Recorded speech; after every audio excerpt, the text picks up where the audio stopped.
दोस्तों, मैं doctor ID सागर आज आपको आरएमपी के बारे में बताऊंगा। आरएमपी दो तरह का होता है। एक होता है रजिस्टर्ड मेडिकल प्रैक्टिशनर और दूसरा होता है rural medical practitioner. Registered medical practitioner वो होते हैं जिन्होंने 4.5 साल का कोर्स किया हुआ है रेगुलर और 1 साल की इंटर्नशिप की हुई है, जैसे कि BAMS, BUMS, BHMS, BNYS और MBBS। ये रजिस्टर्ड मेडिकल प्रैक्टिशनर होते हैं। और दूसरे होते हैं रूरल मेडिकल प्रैक्टिशनर, जिसको फर्स्ट एड और प्राथमिक उपचार के लिए कह के संस्थाएं देती है, जो बिल्कुल फेक है। इस तरह की कोई डिग्री, कोई डिप्लोमा, कोई रजिस्ट्रेशन सरकार के द्वारा नहीं चलाया जाता है। ना ही सरकार की नज़र में इस तरह का कोई सर्टिफिकेट रजिस्ट्रेशन मिलता है। ये जो भी आरएमपी होते हैं, रूरल मेडिकल प्रैक्टिशनर, ये एक तरह की संस्था का मेंबरशिप होता है। जैसे एनजीओ हो गया, ट्रस्ट हो गया और अन्य किसी तरह की ऑटोनॉमस बॉडी हो गई, जो अपने संस्था की मेंबरशिप देते हैं और जिसको कहते हैं कि ये आप आरएमपी हो गया। आरएमपी मतलब, इस आरएमपी का मतलब कुछ नहीं होता है। ये रूरल मेडिकल प्रैक्टिशनर का सर्टिफिकेट दे करके संस्थाएं जो हैं सिर्फ अपना उल्लू सीधा करती हैं। अगर किसी तरह की जांच हो जाए आपके ऊपर तो आपको कोई बचा नहीं सकता है। ये बिल्कुल गलत है। ना तो सरकार ही मानती है और ना ही इस तरह का कोई कोर्स चलाया जाता है। संस्थाएं अपना उल्लू सीधा करने के लिए, अपनी जेब भरने के लिए भोली भाली जनता को, भोले भाले चिकित्सकों को इस तरह का प्रलोभन दे करके अपना जो है बस वो करती हैं। कभी कभी ऐसी संस्थाएं जो है कोर्ट का जजमेंट दिखाती हैं, किसी राज्य का और किसी का वो हवाला देती हैं कि इस जगह पे ऐसे प्रैक्टिस होती है, इस जगह पे वैसे प्रैक्टिस होती है।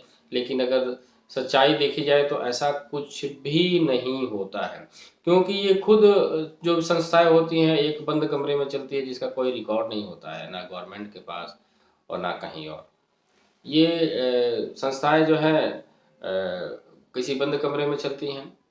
किसी तरह का कोई कोर्स जो है ये सरकार द्वारा संचालित नहीं किया जाता है, ना इसकी कोई नियमावली बनी हुई है।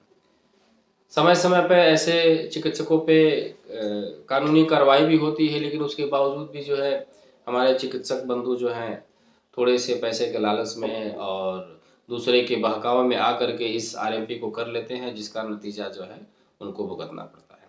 काफ़ी समय गुजर जाने के बाद से आप कोई कोर्स कर भी नहीं सकते हैं। तो इससे अच्छा ये है कि जब आप अपने प्रैक्टिस की शुरुआत कर रहे हो तो नहीं, अगर आप बैचलर कोर्स कर पाते हैं तो कोई डिप्लोमा कोर्स ही कर ले, कोई सर्टिफिकेट कोर्स ही कर ले, कुछ ऐसा कोर्स कर ले जो सरकार की नज़र में हो, सरकार के द्वारा डिज़ाइन किया हुआ है और सरकार के नज़र में मान्य हो। आप अगर फार्मेसी का कोर्स कर सकते हैं, नर्सिंग का कोर्स कर सकते हैं, नेचुरोपैथ का कोर्स कर सकते हैं। ये सारे सस्ते कोर्स हैं और पूरी तरीके से लीगल है। इसमें भी बहुत प्रसिद्धि है, बहुत नाम है और आप जनता की सेवा कर सकते हैं।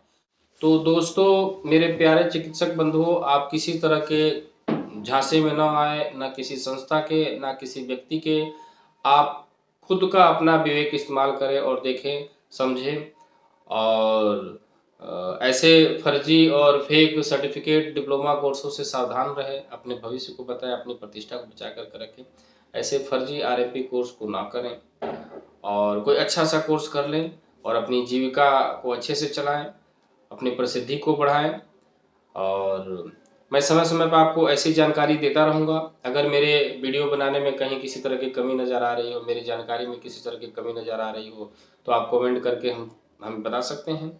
अगर आपको किसी तरह के मेडिकल कोर्स की, किसी तरह के रोग के चिकित्सा की अगर आपको जानकारी लेनी हो तो भी कमेंट के माध्यम से मुझे कह सकते हैं।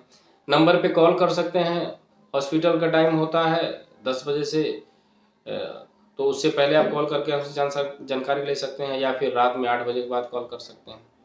अगर बहुत इमरजेंसी हो तो आप जो है आप इस समय कॉल करके बात करिए। अगर मेरा वीडियो पसंद आता है तो उसको ज़्यादा से ज़्यादा लाइक कीजिए, सब्सक्राइब कीजिए, शेयर कीजिए दूसरों के पास, ताकि इसका वो भी लाभ उठा सकें और हमें भी जो है अच्छा लगे, ताकि हम और आपको अच्छी से अच्छी जानकारी देने का प्रयास करें।